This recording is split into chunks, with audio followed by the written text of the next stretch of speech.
ನಮಸ್ಕಾರ. ಮುಖ್ಯಾಂಶಗಳು. ಕೇಂದ್ರದಿಂದ ಆರ್ಥಿಕ ಸುಧಾರಣೆಗೆ ಒತ್ತು, ವಿತ್ತೀಯ ಶಿಸ್ತಿಗೆ ಆದ್ಯತೆ, ಸಚಿವ ಡಿವಿ ಸದಾನಂದಗೌಡ. ಸಾವಯವ ಸಿರಿಧಾನ್ಯ ಮೇಳಕ್ಕೆ ಇಂದು ತೆರೆ, ಉತ್ಪನ್ನಗಳಿಗೆ ಮಾರುಕಟ್ಟೆ ಜಾಲ ವಿಸ್ತರಿಸಲು ಕ್ರಮ, ಸಚಿವ ಶಿವಶಂಕರ್ ರೆಡ್ಡಿ. ತಮಿಳುನಾಡಿನಲ್ಲಿ ದೇಶದ 2ನೇ ರಕ್ಷಣಾ ಕೈಗಾರಿಕಾ ಕಾರಿಡಾರ್ಗೆ ಸಚಿವೆ ನಿರ್ಮಲಾ ಸೀತಾರಾಮನ್ ಚಾಲನೆ. ಖೇಲೋ ಇಂಡಿಯಾ ಕ್ರೀಡಾ ಉತ್ಸವಕ್ಕೆ ಇಂದು ವಿದ್ಯುಕ್ತ ತೆರೆ, ಕರ್ನಾಟಕಕ್ಕೆ ಪದಕ ಪಟ್ಟಿಯಲ್ಲಿ 4ನೇ ಸ್ಥಾನ. ವಾರ್ತೆಗಳ ವಿವರ. ನಾಗರಿಕ ಸಮಿತಿಯಿಂದ ಮಂಗಳೂರಿನಲ್ಲಿಂದು ಆಯೋಜಿಸಿದ್ದ ಟ್ರಾನ್ಸ್ಫಾರ್ಮಿಂಗ್ ಇಂಡಿಯಾ ಸಮಾವೇಶಕ್ಕೆ ಕೇಂದ್ರ ರಾಸಾಯನಿಕ ಮತ್ತು ರಸಗೊಬ್ಬರ ಖಾತೆ ಸಚಿವ ಡಿವಿ ಸದಾನಂದಗೌಡ ಚಾಲನೆ ನೀಡಿದರು. ನಂತರ ಅವರು ಪ್ರಧಾನಮಂತ್ರಿ ಜನಧನ್ ಯೋಜನೆಯಿಂದ ದೇಶದ 30 ಕೋಟಿ ಜನರಿಗೆ ಲಾಭವಾಗಿದ್ದು, ಇದರಿಂದ ಆರ್ಥಿಕ ಒಳಗೊಳ್ಳುವಿಕೆ ಸಾಧ್ಯವಾಗಿದೆ. 90% ಸರಕು ಮತ್ತು ಸೇವೆಗಳನ್ನು 18% ತೆರಿಗೆ ಸ್ಲ್ಯಾಬ್ನಡಿ ತರಲಾಗಿದ್ದು, ಇದರಿಂದ ಹಲವು ವರ್ಗಗಳಿಗೆ ಅನುಕೂಲವಾಗಿದೆ ಎಂದರು. ಕೇಂದ್ರದ ನರೇಂದ್ರ ಮೋದಿ ಸರ್ಕಾರ ಒಂದೇ ಒಂದು ಭ್ರಷ್ಟಾಚಾರ ಪ್ರಕರಣವಿಲ್ಲದೆ ಮುನ್ನಡೆಯುತ್ತಿದೆ. ಆರ್ಥಿಕ ಶಿಸ್ತು ಮತ್ತು ಸುಧಾರಣಾ ವಲಯಕ್ಕೆ ಆದ್ಯತೆ ನೀಡುತ್ತಿದೆ. ಭಾರತದಲ್ಲೇ ತಯಾರಿಸುವ ಮೇಕ್ ಇನ್ ಇಂಡಿಯಾ ಪರಿಕಲ್ಪನೆಗೆ ವಿಶೇಷ ಒತ್ತು ನೀಡಿದೆ. ವೈದ್ಯಕೀಯ ಕ್ಷೇತ್ರದಲ್ಲಿ ಗಮನಾರ್ಹ ಸುಧಾರಣೆಯಾಗಿದ್ದು, ಔಷಧಗಳು ಮತ್ತು ವೈದ್ಯಕೀಯ ಪರಿಕರಗಳ ದರದಲ್ಲಿ ಇಳಿಕೆಯಾಗಿದೆ ಎಂದು ಸದಾನಂದಗೌಡ ಪ್ರತಿಪಾದಿಸಿದ್ದಾರೆ. ಬೆಂಗಳೂರಿನ ಅರಮನೆ ಮೈದಾನದಲ್ಲಿ ನಡೆಯುತ್ತಿರುವ ಸಾವಯವ ಮತ್ತು ಸಿರಿಧಾನ್ಯಗಳ ಅಂತಾರಾಷ್ಟ್ರೀಯ ವಾಣಿಜ್ಯ ಮೇಳಕ್ಕೆ ಇಂದು ತೆರೆ ಬೀಳಲಿದೆ. ಕಳೆದ 3 ದಿನಗಳಿಂದ ನಡೆಯುತ್ತಿರುವ ಮೇಳದಲ್ಲಿ ದೇಶ ವಿದೇಶಗಳ ತಜ್ಞರು, ಕರ್ನಾಟಕ ಸೇರಿದಂತೆ ವಿವಿಧ ರಾಜ್ಯಗಳ ಸಾವಯವ ಮತ್ತು ಸಿರಿಧಾನ್ಯ ಬೆಳೆಗಾರರು ಸೇರಿದಂತೆ ಅಪಾರ ಸಂಖ್ಯೆಯಲ್ಲಿ ಮೇಳದಲ್ಲಿ ಪಾಲ್ಗೊಂಡಿದ್ದು ಈ ಬಾರಿಯ ವಿಶೇಷವಾಗಿದೆ. ಸಾವಯವ ಕೃಷಿ ಮತ್ತು ಸಿರಿಧಾನ್ಯಗಳ ಮಹತ್ವ ಸಾರುವ ಹಲವಾರು ವಿಚಾರಗೋಷ್ಠಿಗಳು ನಡೆದಿದ್ದು, ರೈತರು ಬೆಳೆದ ಬೆಳೆಗೆ ಸೂಕ್ತ ಮಾರುಕಟ್ಟೆ ಕಲ್ಪಿಸುವ ಕುರಿತಂತೆ ರಾಜ್ಯ ಸರ್ಕಾರದ ಪ್ರತಿನಿಧಿಗಳು ತಜ್ಞರೊಂದಿಗೆ ವಿಚಾರ ವಿನಿಮಯ ನಡೆಸಿದರು.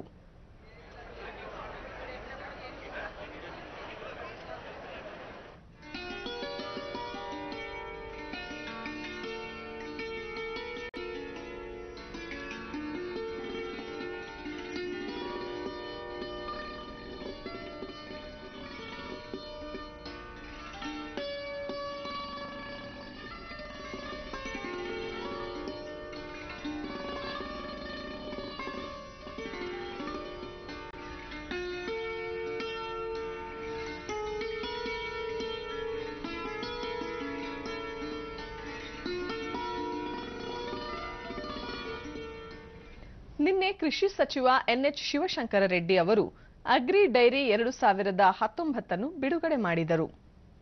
ನಂತರ ಅವರು ಮಕ್ಕಳು ಮತ್ತು ಯುವಕರಲ್ಲಿ ಸಾವಯವ ಬೆಳೆ ಮತ್ತು ಸಿರಿಧಾನ್ಯಗಳ ಮಹತ್ವದ ಬಗ್ಗೆ ಕಲಾಕೃತಿಗಳ ಮೂಲಕ ಅರಿವು ಮೂಡಿಸಲು ಪ್ರಯತ್ನಿಸಲಾಗುತ್ತಿದೆ ಎಂದರು.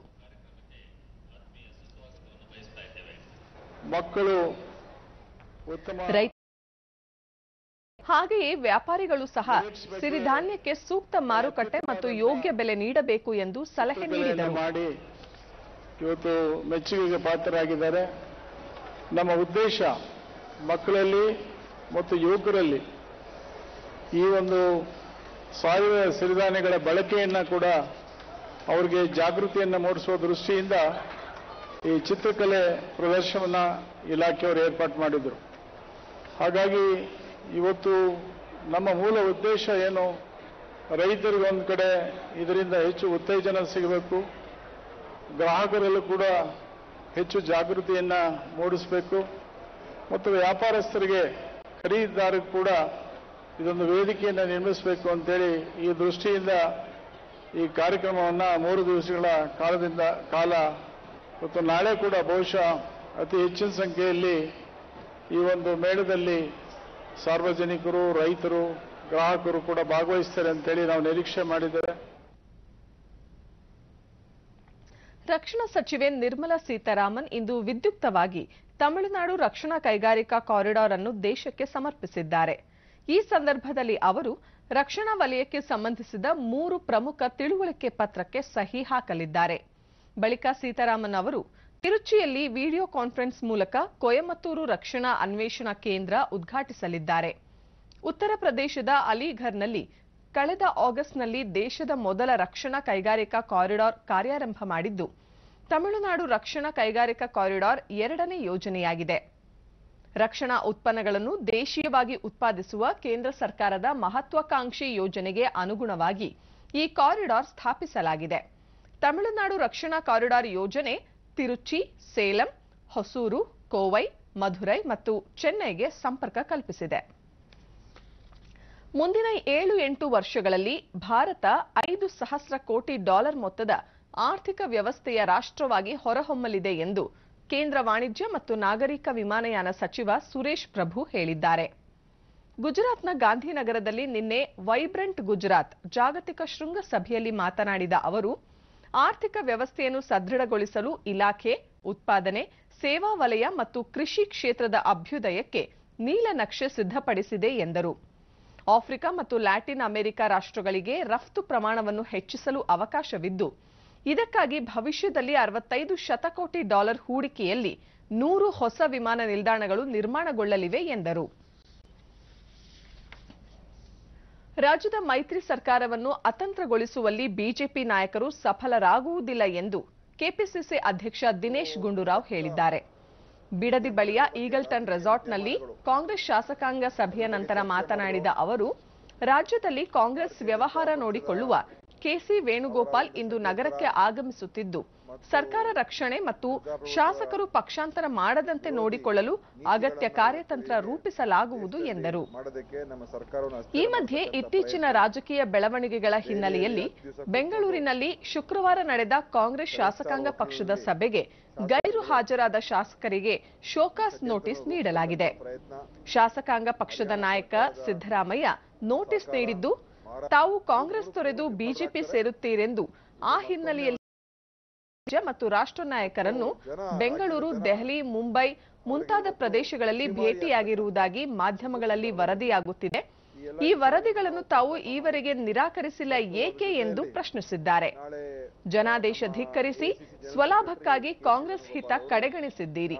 ಈ ಬೆಳವಣಿಗೆ ಹಿನ್ನೆಲೆಯಲ್ಲಿ ಸಂವಿಧಾನದ ಶೆಡ್ಯೂಲ್ 10ರ ಪ್ರಕಾರ ತಮ್ಮನ್ನು ವಿಧಾನಸಭಾ ಸದಸ್ಯತ್ವದಿಂದ ಅನರ್ಹಗೊಳಿಸಲು ಅವಕಾಶವಿದ್ದು, ನಿಮ್ಮ ಮೇಲೆ ಏಕೆ ಕ್ರಮ ಜರುಗಿಸಬಾರದು ಎಂದು ಸಿದ್ದರಾಮಯ್ಯ ನೋಟಿಸ್ನಲ್ಲಿ ಪ್ರಶ್ನಿಸಿದ್ದಾರೆ. ಈ ಬಗ್ಗೆ ಸೂಕ್ತ ಸಮಜಾಯಿಷಿ ನೀಡದಿದ್ದಲ್ಲಿ ಕಾನೂನು ಪ್ರಕಾರ ಕ್ರಮ ಕೈಗೊಳ್ಳಲಾಗುವುದು ಎಂದು ತಿಳಿಸಿದ್ದಾರೆ. ರಾಜ್ಯದ ಬರಪೀಡಿತ ಪ್ರದೇಶಗಳಿಗೆ ಭೇಟಿ ನೀಡಿ ಜನರ ಸಂಕಷ್ಟ ಮತ್ತು ಸಮಸ್ಯೆಗಳನ್ನು ಆಲಿಸುವುದು ಬಿಜೆಪಿ ಶಾಸಕರು ಹಾಗೂ ಜನಪ್ರತಿನಿಧಿಗಳ ಸದ್ಯದ ಆದ್ಯತೆಯಾಗಿದೆ ಎಂದು ಪಕ್ಷದ ರಾಜ್ಯಾಧ್ಯಕ್ಷ ಬಿಎಸ್ ಯಡಿಯೂರಪ್ಪ ಬೆಂಗಳೂರಿನಲ್ಲಿ ನಿನ್ನೆ ಹೇಳಿದ್ದಾರೆ. ರಾಜ್ಯ ಸಮ್ಮಿಶ್ರ ಸರ್ಕಾರವನ್ನು ಅಸ್ಥಿರಗೊಳಿಸುವ ಯಾವುದೇ ಪ್ರಯತ್ನವನ್ನು ಬಿಜೆಪಿ ಮಾಡುವುದಿಲ್ಲ. ಹೊಣೆಯಾಧಾರಿತ ವಿರೋಧ ಪಕ್ಷವಾಗಿ ಕಾರ್ಯನಿರ್ವಹಿಸುವುದು ಮೊದಲ ಆದ್ಯತೆಯಾಗಿದೆ.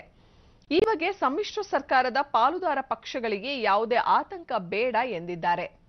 ಈ ಮಧ್ಯೆ ಹರಿಯಾಣದ ಗುರುಗ್ರಾಮದಲ್ಲಿ ತಂಗಿದ್ದ ಬಿಜೆಪಿ ಶಾಸಕರು ಕರ್ನಾಟಕಕ್ಕೆ ವಾಪಸ್ಸಾಗುವಂತೆ ಯಡಿಯೂರಪ್ಪ ಸೂಚನೆ ನೀಡಿದ್ದು, ಅದರಂತೆ ಶಾಸಕರು ತಮ್ಮ ಕ್ಷೇತ್ರಗಳಿಗೆ ಪ್ರಯಾಣ ಬೆಳೆಸಿದ್ದಾರೆ ಎಂದು ಬಿಜೆಪಿಯ ಮೇಲ್ಮನೆ ಸದಸ್ಯ ಲೆಹರ್ ಸಿಂಗ್ ಸುದ್ದಿ ಸಂಸ್ಥೆಗೆ ತಿಳಿಸಿದ್ದಾರೆ.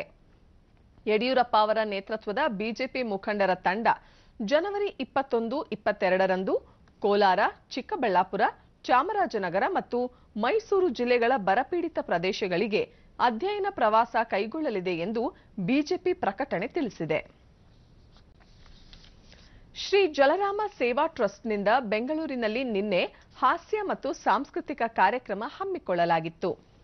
ರಾಜ್ಯಪಾಲ ವಜೂಭಾಯಿ ವಾಲಾ ಅವರು ಕಾರ್ಯಕ್ರಮಕ್ಕೆ ಚಾಲನೆ ನೀಡಿ ಸಾಂಸ್ಕೃತಿಕ ಕ್ಷೇತ್ರದ ಕಲಾವಿದರನ್ನು ಸನ್ಮಾನಿಸಿ ಗೌರವಿಸಿದರು.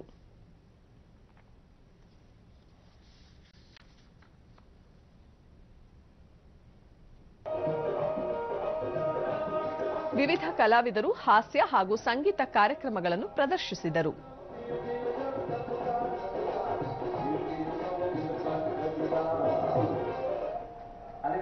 व्याख्या न हो सके અને યાદ એ આવે કે જે મદ્રાસના ગવર્નર અરે સાહેબ મળ્યા ત્યારે વાત કરતા હતા માયાભાઈ ડાયરેક્ટર કે આ એક આપણી સંસ્કૃતિ મારા ભલા મજા કરવા બેસવા જેટલા બધી સાથે બેઠા છો એ અને જે હસો છો એના માટે એકવાર તમે લોકો તમે નહીં, કારણ કે પત્નીની બાજુમાં બેસીને હસવું એ ક્રાંતિકારી પગલું છે. ઇન્ટ્રોડક્શન પહેલા એમના નામ બોલાવી દઉં સ્ટેજ પર એડ પર ખૂબ સ્વાગત છે.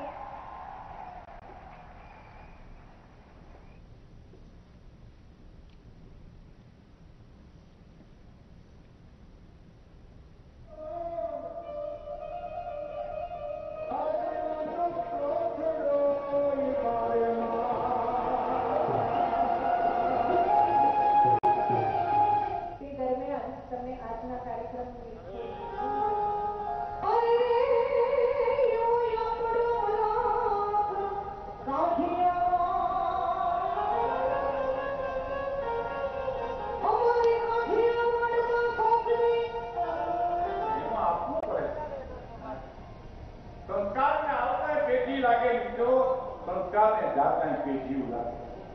हाँ, संस्कार कोई ये भी चीज नहीं कि रातों रात आने रातों रात बही जाए, संपत्ति न बने. ಉತ್ತರ ಕನ್ನಡ ಜಿಲ್ಲೆಯ ಕಾರವಾರದಲ್ಲಿ ನಿನ್ನೆ ಕೌಶಲ್ಯ ತರಬೇತಿ ಮತ್ತು ಉದ್ಯೋಗ ಮೇಳಕ್ಕೆ ಕೇಂದ್ರ ಕೌಶಲ್ಯಾಭಿವೃದ್ಧಿ ಮತ್ತು ಉದ್ಯಮಶೀಲ ರಾಜ್ಯ ಸಚಿವ ಅನಂತಕುಮಾರ್ ಹೆಗಡೆ ಚಾಲನೆ ನೀಡಿದರು. ಬಳಿಕ ಅವರು ಪದವಿ ಜೊತೆಗೆ ಕೌಶಲ್ಯವಿದ್ದರೆ ಮಾತ್ರ ಇಂದು ಉದ್ಯೋಗ ದೊರೆಯಲು ಸಾಧ್ಯ. ಈ ನಿಟ್ಟಿನಲ್ಲಿ ಕೇಂದ್ರ ಸರ್ಕಾರ ದೇಶದ ಎಲ್ಲಾ ಜಿಲ್ಲಾ ಮಟ್ಟದಲ್ಲಿಯೂ ಕೌಶಲ್ಯಗಳನ್ನು ಗುರುತಿಸಲು ಡಿಸ್ಟ್ರಿಕ್ಟ್ ಸ್ಕಿಲ್ ಡೆವಲಪ್ಮೆಂಟ್ ಏಜೆನ್ಸಿ ಆರಂಭಿಸಲಿದೆ ಎಂದರು. ಈ ಡಿಗ್ರಿಯಿಂದ ನಮ್ಮ ಹತ್ರ ಏನು ಮಾಡ್ಲಿಕ್ಕೆ ಆಗುದಿಲ್ಲ. ಮುಂದಿನ ದಿವಸದಲ್ಲಿ DSDA ಅಂತ ಆಗುತ್ತೆ, ಡಿಸ್ಟ್ರಿಕ್ಟ್ ಸ್ಕಿಲ್ ಡೆವಲಪ್ಮೆಂಟ್ ಏಜೆನ್ಸಿ ಅಂತ ಆಗುತ್ತೆ ಜಿಲ್ಲಾಧಿಕಾರಿಗಳ ನೇತೃತ್ವದಲ್ಲಿ. ಕುತ್ಕೊಳ್ತಕ್ಕಂಥ ರಾಜಕಾರಣಿಗಳಿಗೆ ನಾನು ಅತ್ಯಂತ ನಂತರ ಸುದ್ದಿಗಾರರೊಂದಿಗೆ ಮಾತನಾಡಿದ ಅನಂತಕುಮಾರ್ ಹೆಗಡೆ, ಹುಬ್ಬಳ್ಳಿ ಅಂಕೋಲ ರೈಲ್ವೆ ಮಾರ್ಗಕ್ಕೆ ಅರಣ್ಯ ಮತ್ತು ಪರಿಸರ ಇಲಾಖೆಯ ಅನುಮತಿ ಪಡೆಯುವುದು ವಿಳಂಬವಾಗುತ್ತಿರುವುದಕ್ಕೆ ಯಾವುದೇ ರಾಜಕೀಯ ಉದ್ದೇಶವಿಲ್ಲ. ಕೇಂದ್ರ ಸರ್ಕಾರ ಈಗಾಗಲೇ ಮುಂಗಡ ಪತ್ರದಲ್ಲಿ 980 ಕೋಟಿ ರೂಪಾಯಿ ನೀಡಿದೆ. ಸುಪ್ರೀಂ ಕೋರ್ಟ್ ತಡೆಯಾಜ್ಞೆ ತೆರವುಗೊಂಡ ನಂತರ ಯೋಜನೆ ಮತ್ತೆ ಪ್ರಾರಂಭವಾಗಲಿದೆ ಎಂದು ತಿಳಿಸಿದರು. ಬೆಂಚ್ ಏನಿದೆ ಅದರ ಪರಿಣಾಮವಾಗಿ ಇದು ತಡೆ ಹಿಡಿಯಲ್ಪಟ್ಟಿದೆ. ಕೆಲಸವನ್ನು ಕೂಡ ನಿಲ್ಲಿಸಬೇಕು ಅಂತ ಹೇಳಿದ್ದಾರೆ. ಕಲಘಟಗಿಯಿಂದ ಹುಬ್ಬಳ್ಳಿ ತನಕ ಏನು ಕೆಲಸಗಳು ನಡೀತಾ ಇತ್ತು ಅದನ್ನು ಕೂಡ ಈಗಾಗಲೇ ನಿಲ್ಲಿಸಿದ್ದಾರೆ. ಮುಂದಿನ ದಿವಸದಲ್ಲಿ ಸುಪ್ರೀಂ ಕೋರ್ಟ್ ಯಾವತ್ತು ಇದನ್ನು ತೆರವುಗೊಳಿಸುತ್ತೆ ಖಂಡಿತವಾಗಿ ಕೆಲಸ ಶುರುವಾಗುತ್ತೆ. ಗೋವಾ ವಿಧಾನಸಭೆಯ ಸಭಾಧ್ಯಕ್ಷರಾದ ಪ್ರಮೋದ್ ಸಾವಂತ್, ಕೌಶಲ್ಯ ತರಬೇತಿಯಿಂದ ಉದ್ಯೋಗಾವಕಾಶ ಹೆಚ್ಚುತ್ತದೆ, ಹೀಗಾಗಿ ಉದ್ಯೋಗ ದೊರಕುವಂತಹ ಶಿಕ್ಷಣ ಪಡೆಯುವುದು ಉತ್ತಮ ಎಂದು ಹೇಳಿದರು. जॉब ओरिएंटेड कोर्सेज हैं, लेकिन ये सभी कोर्सेज कंप्लीट होने के बाद भी हम राह देखते हैं हमें कहाँ जॉब मिलेगा क्या, और जॉब की राह देखते वक्त मुझे नहीं लगता है किसी को कभी जॉब मिलता भी है, कुछ लोगों को जॉब भी नहीं मिलता है. ಭಾರತ ಸರ್ಕಾರದಿಂದ ಸ್ಕಿಲ್ ಇಂಡಿಯಾ ಪ್ರೋಗ್ರಾಮ್ ಯಾರಿಗೆ ಉದ್ಯೋಗ ಇಲ್ವೋ ಮತ್ತೆ ಎಂಟರ್ಪ್ರಿನರ್ಶಿಪ್ ಯಾರಿಗೆ ಉದ್ಯೋಗ ಪಡೆಯಲು ಈ ಮೇಳ ಸಹಕಾರಿಯಾಗಿದ್ದು ಜಿಲ್ಲಾ ಮಟ್ಟದಲ್ಲಿ ಉದ್ಯೋಗಾವಕಾಶಕ್ಕೆ ಉತ್ತಮ ಪ್ರಯತ್ನ ಎಂದು ಮೇಳದಲ್ಲಿ ಪಾಲ್ಗೊಂಡಿದ್ದ ವಿದ್ಯಾರ್ಥಿಗಳು ಅನಿಸಿಕೆ ಹಂಚಿಕೊಂಡರು. ಮುಂದೆ ನಿರುದ್ಯೋಗ ಸಮಸ್ಯೆಯನ್ನು ನಾವು ಕಡಿಮೆ ಮಾಡುವುದು ಅಂತ ಹೇಳಿಕ್ಕೆ ಇಷ್ಟಪಡ್ತೇನೆ. ಇಲ್ಲಿ ಕಂಪ್ನಿಗಳು ಅಷ್ಟೇನು ತುಂಬಾ ಕಂಪ್ನಿಗಳು ಬಂದಿಲ್ಲ, ಇಲ್ಲಿ ಭಾಳ ಕಡಿಮೆ ಕಂಪ್ನಿಗಳು ಬಂದಿದ್ದಾವೆ. ಇನ್ನು ಹೆಚ್ಚಿಗೆ ಕಂಪ್ನಿಯನ್ನು ಕರೆಸಬೇಕಿತ್ತು. ಮತ್ತು ನಮ್ಮ ಕ್ವಾಲಿಫಿಕೇಷನ್ಗೆ ತಕ್ಕಂಗೆ ಇಲ್ಲಿ ಹೆಚ್ಚಿನ ಕಂಪ್ನಿಗಳು ನಮಗೆ ಸಿಗ್ತಾ ಇಲ್ಲ. ಆದರೆ ಸರ್ಕಾರದವರು ಒಂದು ಒಳ್ಳೆಯ ಒಂದು ಪ್ರಯತ್ನ ಮಾಡಿದ್ದಾರೆ. ಜಿಲ್ಲಾ ಮಟ್ಟದಲ್ಲಿ ಉದ್ಯೋಗನ ಕೊಡಿಸಲಿಕ್ಕೆ ಒಳ್ಳೆ ಪ್ರಯತ್ನ ಆಗಿದೆ ಅಂತ ಹೇಳ್ಬೋದು. ಬೃಹತ್ ಬೆಂಗಳೂರು ಮಹಾನಗರ ಪಾಲಿಕೆ ವತಿಯಿಂದ ನಿರ್ಮಿಸಲಾಗಿರುವ ಅನಂತಕುಮಾರ್ ಸ್ಮಾರಕ ಒಳಾಂಗಣ ಕ್ರೀಡಾಂಗಣದ ಶಟಲ್ ಬ್ಯಾಡ್ಮಿಂಟನ್ ಕೋರ್ಟ್ ಅನ್ನು ಬೆಂಗಳೂರಿನಲ್ಲಿಂದು ಲೋಕಾರ್ಪಣೆ ಮಾಡಲಾಯಿತು.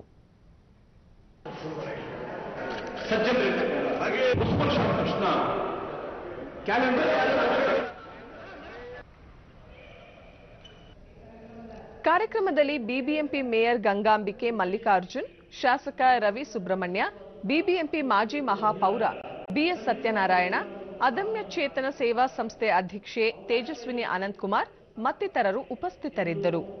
ಶಾಸಕ ರವಿ ಸುಬ್ರಹ್ಮಣ್ಯ, ಅನಂತಕುಮಾರ್ ಅವರು ಪಕ್ಷಾತೀತವಾಗಿ ರಾಜ್ಯದ ಅಭಿವೃದ್ಧಿಗಾಗಿ ಶ್ರಮ ವಹಿಸಿ ದುಡಿಯುತ್ತಿದ್ದರು, ಸಾಮಾಜಿಕ ಪರ ಕಾರ್ಯಗಳ ಬಗ್ಗೆ ಸದಾ ಗಮನ ಹರಿಸುತ್ತಿದ್ದರು ಎಂದು ಮೆಲುಕು ಹಾಕಿದರು.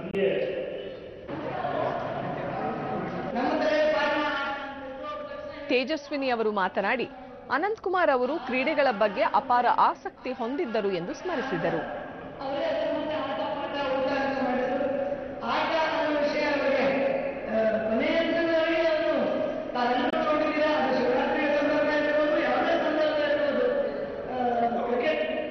ಕ್ರಿಕೆಟ್ ಇರ್ಬೋದು, ಬ್ಯಾಡ್ಮಿಂಟನ್ ಇರ್ಬೋದು, ಎಲ್ಲ ಆಟಗಳಲ್ಲೂ ಸ್ವತಃ ಆಡ್ತಾ ಇದ್ರು, ಸ್ವತಃ ಸೇವೆ ಮಾಡ್ತಿದ್ರು. ಶಾಲಾ ಕಾರ್ಯಕ್ರಮಗಳಲ್ಲಿ ಅಂದ್ರೆ ಶಾಲೆಯ ಮಟ್ಟದ ಯುವಜನ ಮಟ್ಟದ ಕ್ರೀಡಾ ಮಟ್ಟದ ಆಟಗಾರರಾಗಿ ಅವರು ತನ್ನ ಬಿಎಸ್ ಸತ್ಯನಾರಾಯಣ ಬಹುದಿನದ ಬೇಡಿಕೆ ಈಗ ನೆರವೇರಿದ್ದು ಯುವಕರು ಕ್ರೀಡಾಂಗಣದ ಪ್ರಯೋಜನ ಪಡೆಯಬೇಕೆಂದು ಹೇಳಿದರು. ಆದ್ದರಿಂದ ಈ ಒಂದು ಬೆಂಗಳೂರು ಕಟ್ಟಡದ 3ನೇ ಮಹಡಿಯಲ್ಲಿ ಈ ಒಂದು ಬ್ಯಾಡ್ಮಿಂಟನ್ ಕೋರ್ಟ್ನ ನಿರ್ಮಾಣ ಮಾಡಬೇಕು ಅಂತ ಯೋಜನೆ ರೂಪಿಸ್ಕೊಂಡ್ವಿ. ಈ ಒಂದು ಯೋಜನೆ ರೂಪಿಸ್ಕೊಂಡ ನಂತರ ನಮಗೆಲ್ಲ ಗೊತ್ತಿರುತ್ತೆ, ಒಂದ್ಸಲ ತರಬೇಕೆಲ್ಲ ಮಾಡಬೇಕೆಲ್ಲ ಆಯಿತು.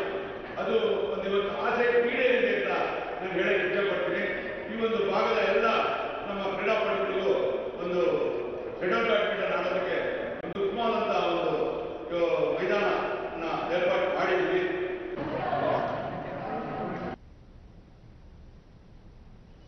ಅದಮ್ಯ ಚೇತನ ಸಂಸ್ಥೆಯಿಂದ ಬೆಂಗಳೂರು ನಗರದಲ್ಲಿ ಪ್ರತಿ ಭಾನುವಾರ ಗಿಡ ನೆಡುವ ಹಸಿರು ಭಾನುವಾರ ಕಾರ್ಯಕ್ರಮ ಈ ಬಾರಿ ಆವರಣದಲ್ಲಿಂದು ನಡೆಯಿತು. ಪೌರ ಕಾರ್ಮಿಕರ ಮಕ್ಕಳು ಗಿಡ ನೆಟ್ಟು ಸಂಭ್ರಮಿಸಿದರು. ಕಳೆದ 3 ವರ್ಷಗಳಿಂದ ನಾವು ಹೊಸ ವರ್ಷದ ಸಂಕಲ್ಪ ಮಾಡಿದ್ವಿ. ಪ್ರತಿ ಭಾನುವಾರ ಬೆಳಗಿನ ಸಮಯವನ್ನು ಅದನ್ನ ಬೆಂಗಳೂರಿನ ಪರಿಸರ ರಕ್ಷಣೆಗೆ ಬೇಕು ಅಂತ ಹೇಳಿ 1 ವರ್ಷದ ಸಂಕಲ್ಪ. ಅದು 1 ವರ್ಷ ಆಗಿ 2 ವರ್ಷ ಆಗಿ ಈಗ 3 ವರ್ಷ ಪೂರ್ತಿಯಾಗಿ 160ನೇ ಅಂದ್ರೆ 3 ವರ್ಷದ ನಂತರ ಮತ್ತೆ 1 ತಿಂಗಳಾಗಕ್ಕೆ 160ನೇ ಹಸಿರು ಭಾನುವಾರದ ಆಚರಣೆಯನ್ನ ಅದರಲ್ಲೂ ಇವತ್ತು ವಿಶೇಷವಾಗಿ ಅದಮ್ಯ ಚೇತನ ಸಂಸ್ಥೆಯ ಮುಖ್ಯಸ್ಥೆ ಡಾಕ್ಟರ್ ತೇಜಸ್ವಿನಿ ಅನಂತಕುಮಾರ್ ಕಳೆದ 160 ವಾರಗಳಿಂದ ನಿರಂತರವಾಗಿ ಹಸಿರು ಭಾನುವಾರ ಆಚರಿಸುವ ಮೂಲಕ ಅದಮ್ಯ ಚೇತನ ಸಂಸ್ಥೆ ಹೊಸದೊಂದು ಮೈಲಿಗಲ್ಲು ಸಾಧಿಸಿದೆ. 1 ಕೋಟಿ ಗಿಡ ನೆಡುವ ದಿವಂಗತ ಅನಂತಕುಮಾರ್ ಅವರ ಆಶಯವನ್ನು ಸಾಕಾರಗೊಳಿಸುವತ್ತ ನಾವು ಹೆಜ್ಜೆ ಇಟ್ಟಿದ್ದೇವೆ. ಕೆಂಪಾಂಬುದಿ ಕೆರೆಯ ಅಭಿವೃದ್ಧಿಗೆ ಅನಂತಕುಮಾರ್ ಸಾಕಷ್ಟು ಕನಸುಗಳನ್ನು ಕಂಡಿದ್ದರು.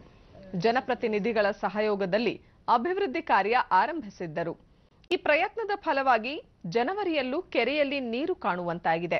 ಇದು ಒಳ್ಳೆಯ ಬೆಳವಣಿಗೆಯಾಗಿದ್ದು ಇನ್ನೂ ಹೆಚ್ಚಿನ ಅಭಿವೃದ್ಧಿ ಕಾರ್ಯಗಳನ್ನು ಕೈಗೊಳ್ಳಬೇಕಾಗಿದೆ ಎಂದರು.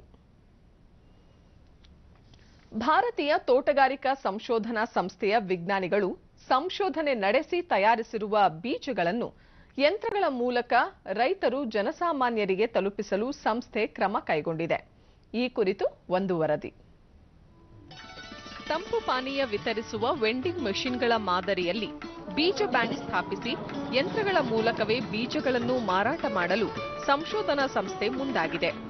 ಕೃಷಿ ವಿಜ್ಞಾನಿಗಳ ಸಂಶೋಧನೆ ರೈತರು ಮತ್ತು ಜನಸಾಮಾನ್ಯರಿಗೆ ತಲುಪುವುದಿಲ್ಲ ಎನ್ನುವ ಅಪವಾದವನ್ನು ದೂರ ಮಾಡಲು ಐಸಿಎಆರ್ ಸಂಸ್ಥೆ ಕಾರ್ಯೋನ್ಮುಖವಾಗಿದೆ.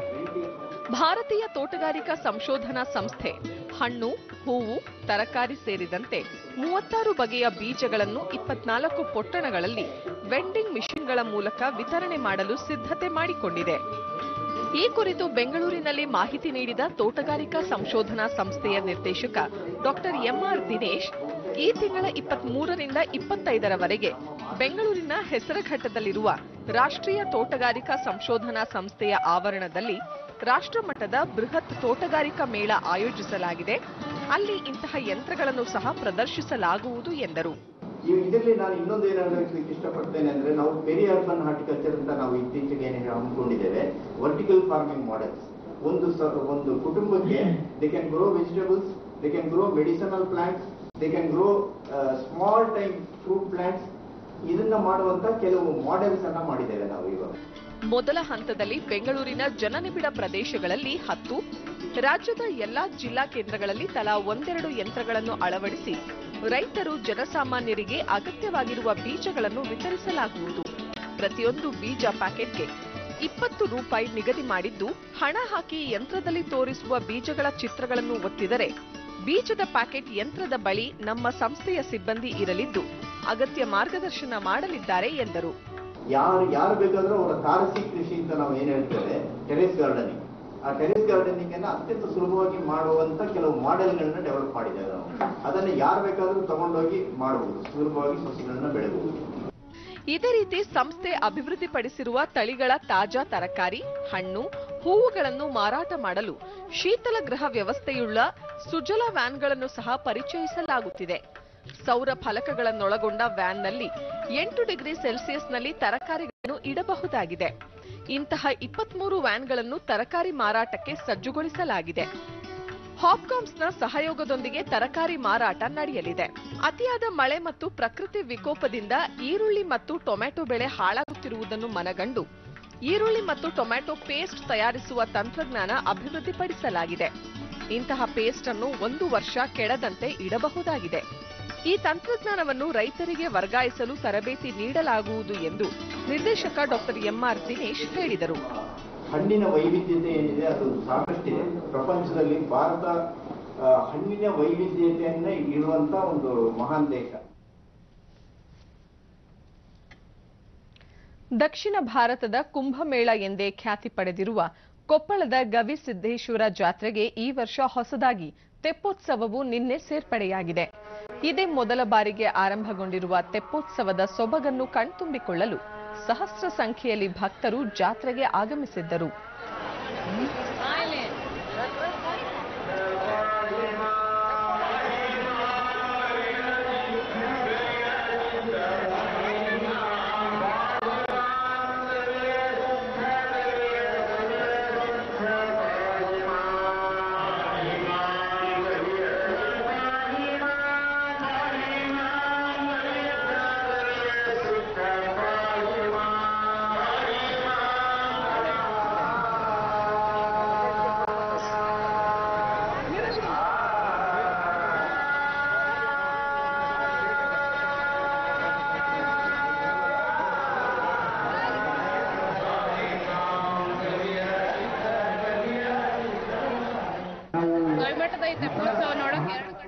ತೆಪ್ಪೋತ್ಸವ ವೀಕ್ಷಿಸಲು ಆಗಮಿಸಿದ್ದ ಸಾವಿತ್ರಿ, ದಕ್ಷಿಣ ಭಾರತದ ಕುಂಭಮೇಳ ಎಂದು ಹೆಸರುವಾಸಿಯಾಗಿರುವ ಈ ಜಾತ್ರೆಯಲ್ಲಿ ತೆಪ್ಪೋತ್ಸವ ಹಮ್ಮಿಕೊಂಡಿರುವುದು ಸಂತಸ ತಂದಿದೆ ಎಂದರು. ಆಶಾ, ಇಲ್ಲಿಯವರೆಗೆ ಈ ಭಾಗದಲ್ಲಿ ತೆಪ್ಪೋತ್ಸವ ನಡೆಯುತ್ತಿರಲಿಲ್ಲ. ತೆಪ್ಪೋತ್ಸವ ಆರಂಭಿಸಿರುವುದರಿಂದ ಹೆಚ್ಚಿನ ಸಂಖ್ಯೆಯಲ್ಲಿ ಭಕ್ತರು ಆಗಮಿಸುತ್ತಿದ್ದಾರೆ ಎಂದು ತಿಳಿಸಿದರು.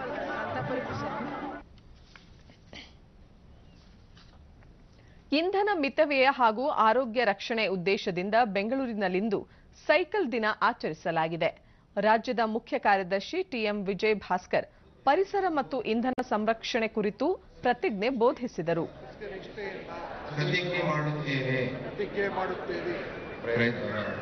ಒಂದು ಜಾಗೃತಿ ಮೂಡಿಸಲಿಕ್ಕೆ ಈ ಒಂದು ಸೈಕಲ್ ದಿನಾಚರಣೆಯನ್ನು ಆಚರಿಸ್ತಾ ಇದ್ದೀವಿ.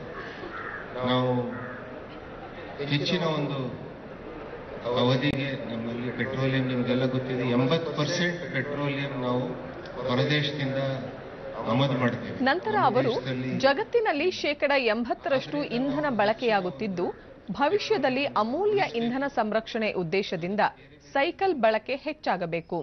ಜನತೆ ವಾಹನಗಳನ್ನು ಅವಲಂಬಿಸದೆ ನಡೆದಾಡುವ ಅಭ್ಯಾಸ ಬೆಳೆಸಿಕೊಳ್ಳಬೇಕು ಎಂದು ಕರೆ ನೀಡಿದರು. ಸಂದೇಶವನ್ನ ಸಾರಲಿಕ್ಕೆ ಇವತ್ತಿನ ಈ ಸೈಕಲ್ ದಿನಾಚರಣೆ ಆಚರಿಸ್ತಾ ಇದ್ದೀವಿ. ಇದಕ್ಕೆ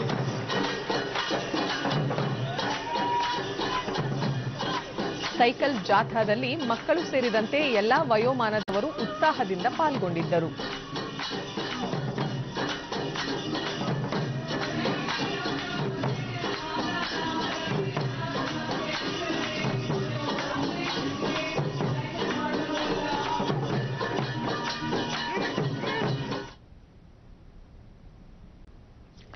ಜೆಇಇ ಮುಖ್ಯ ಪರೀಕ್ಷೆ ಫಲಿತಾಂಶ ಪ್ರಕಟಗೊಂಡಿದ್ದು 15 ಮಂದಿ ಅಭ್ಯರ್ಥಿಗಳು ಈ ತಿಂಗಳ 9 ರಿಂದ 12ರ ನಡುವೆ ಪರೀಕ್ಷೆಯಲ್ಲಿ 100% ಗಳಿಸಿದ್ದಾರೆ.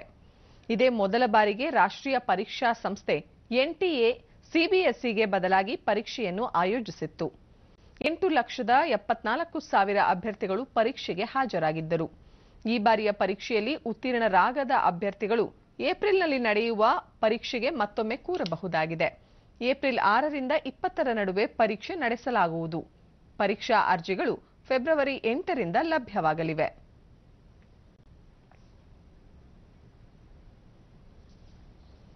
ಜೆಇಇ ಮುಖ್ಯ ಪರೀಕ್ಷೆ ಫಲಿತಾಂಶಗಳನ್ನು ದಾಖಲೆಯ ಸಮಯದಲ್ಲಿ, ಅಂದರೆ ನಿಗದಿಪಡಿಸಿದ ದಿನಾಂಕಕ್ಕಿಂತ 12 ದಿನಗಳ ಮೊದಲೇ ರಾಷ್ಟ್ರೀಯ ಪರೀಕ್ಷಾ ಏಜೆನ್ಸಿ ಪ್ರಕಟಿಸಿದೆ ಎಂದು ಮಾನವ ಸಂಪನ್ಮೂಲ ಅಭಿವೃದ್ಧಿ ಸಚಿವ ಪ್ರಕಾಶ್ ಜಾವಡೇಕರ್ ಹೇಳಿದ್ದಾರೆ.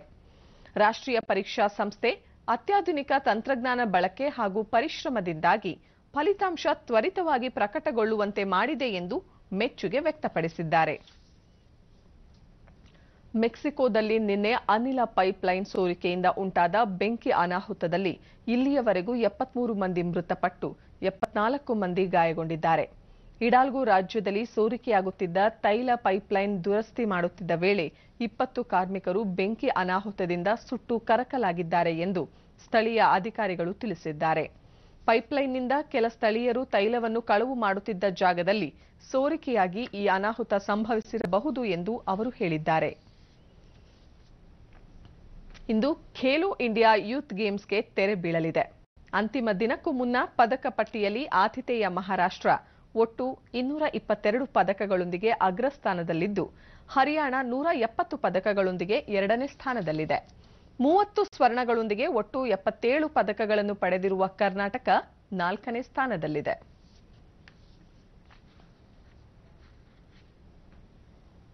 ಬೆಂಗಳೂರು ದೂರದರ್ಶನ ಕೇಂದ್ರದ ಪ್ರಾದೇಶಿಕ ಸುದ್ದಿ ವಿಭಾಗ ಪ್ರಸ್ತುತಪಡಿಸುವ ತಿಂಗಳ ವಾರ್ತಾ ಸಂಚಯ ಸುದ್ದಿ ಸೌರಭದ 41ನೇ ಸಂಚಿಕೆ ಇಂದು ರಾತ್ರಿ 8 ಗಂಟೆಗೆ ಚಂದನ ವಾಹಿನಿಯಲ್ಲಿ ಮೂಡಿಬರಲಿದೆ.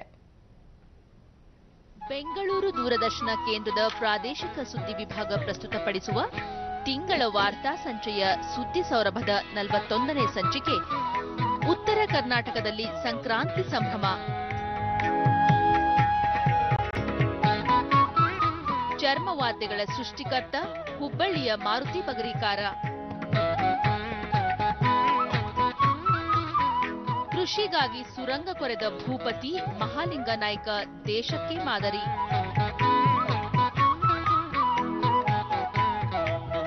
ಹಿರಿಕಿರಿಯರಿಗೆ ಚೇತನ, ಹಾಸನದ ಚೈತನ್ಯ ಮಂದಿರ ಕುರಿತ ವಿಶೇಷ ವರದಿಗಳು ಅನಾವರಣಗೊಳ್ಳಲಿವೆ.